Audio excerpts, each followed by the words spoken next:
Ukraine के हवाई अड्डों पर रूस का हमला। 100 ड्रोन से हमला, यूक्रेन दहला।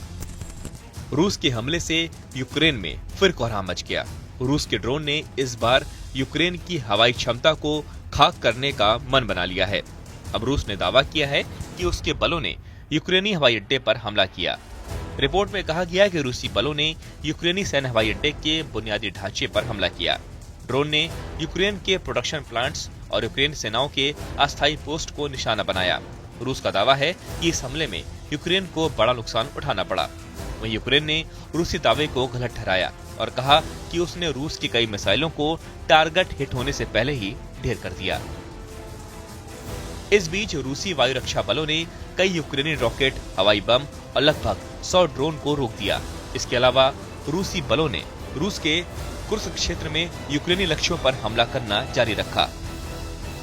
यूक्रेनी वायुसेना ने कई रूसी क्रूज मिसाइलों और 100 से अधिक ड्रोन को मार गिराने का दावा किया।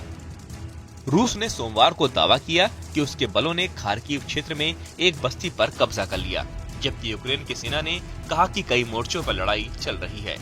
रूसी रिपोर्ट के अनुसार पिछले 24 घंटों में उनके सैनिकों ने खार्किव जैसे कई दिशाओं में यूक्रेनी सेना के हमले को विफल कर दिया और टोपोली बस्ती को नियंत्रित करते हुए कई हमले किए। इसके पहले रूस यूक्रेन युद्ध के 3 साल पूरे होने से ठीक पहले राजधानी कीव पर कई ड्रोन अटैक हुए। बताया गया कि ईरानी ड्रोन से यूक्रेनी शहरों और गांवों पर हमला करने के बाद ये सबसे बड़ा हमला है। ज़ेलेंस्की ने कहा कि पिछले हफ्ते रूस ने यूक्रेन पर कुल मिलाकर 1150 हमलावर ड्रोन, 1400 से ज्यादा हवाई बम और 35 मिसाइलें दागी।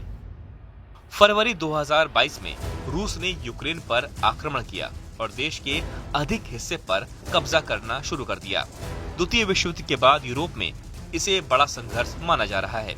इस युद्ध में हजारों की संख्या में लोगों की मौत हुई, जिसमें कई शरणार्थी शामिल हैं।